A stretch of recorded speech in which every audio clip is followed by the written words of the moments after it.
Thank you, Michael. Michael Lippod, great respect, and another mate also talking with great dignity about him.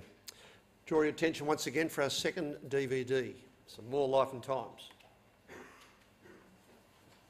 Pickett, captain of the tour. I'm from Queens. I'm from Tassie. I've just come out of the closet. I'm going to get locked up for life in a minute, you know, because I wear Cuban heels and shit like that.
I think there's a cheekier version somewhere else, but that was a great one.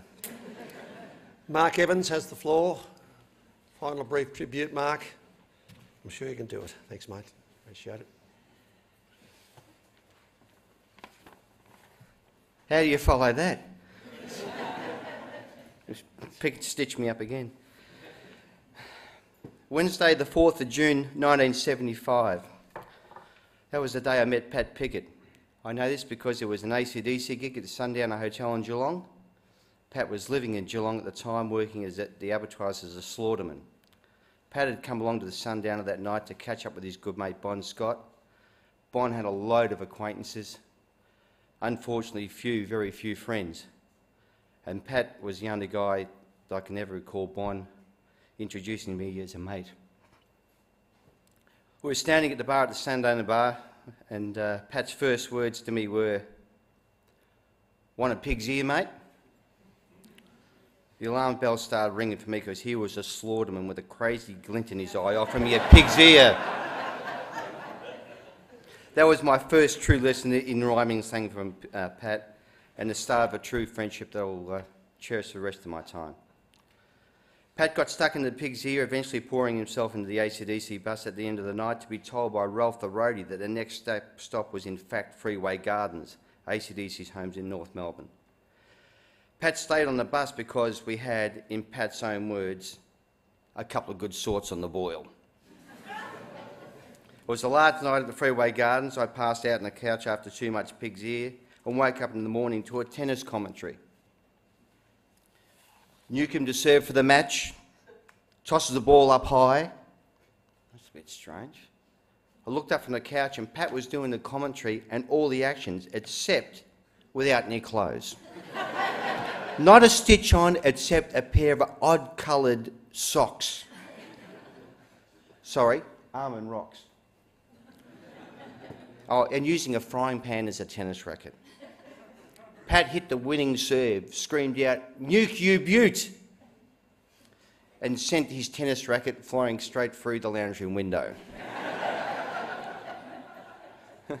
I'd known him for 12 hours. I got tanked with him, watched him throw a frying pan through a window while naked, impersonating John Newcombe at Wimbledon. We're off to a flying start.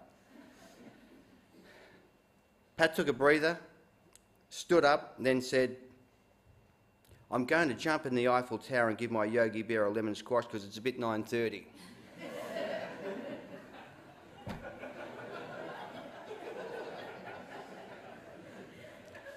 I swear I thought he was a Martian. So we're back on the bus later that morning we were going over to Adelaide for a 5-night residency at the Larkspur Hotel. We dropped Pat off at the Kensington railway station and waved him a "see you later, mate." We arrived at the Larkspur early in the evening, some 12 hours later, to be told we had 4 rooms booked for a com, 3 triples and 1 single. No problems. The receptionist then added, "Your lighting director got here early. He took the single room." Which was news to us because we didn't have a lighting director. And excuse the language, we didn't have any fucking lights. So, okay, well, where are we going to find this lighting director? He's in the bar having a counter or two. Oh, great. So walk in, and there's Pickett's skinny ass bent over a pool table. By the way, whacks a ball in the side pocket, says to the whole bar, "That one went in robbing its ass."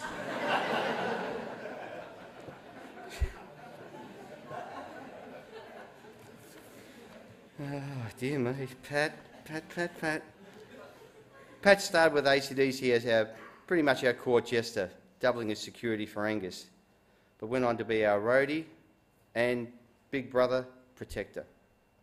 Pat moved to stage monitors and eventually to the front of the house, mixing for great bands like Midnight Oil, The Models, Spy vs. Spy, Screaming, just to name a few.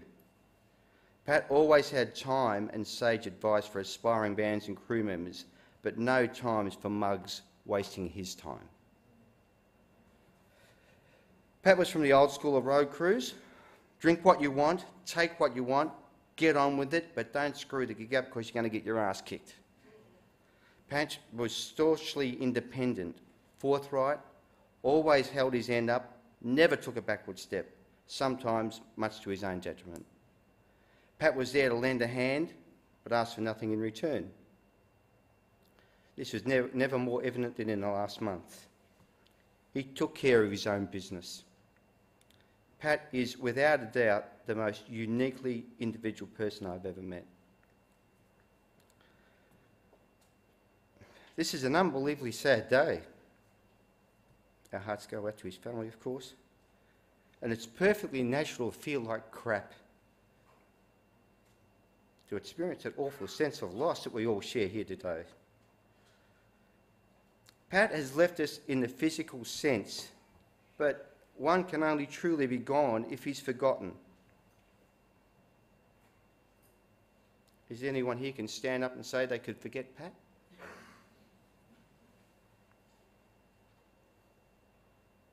Told you, arsehole. Pat, I don't have the words to tell you how much I'm going to miss you, mate.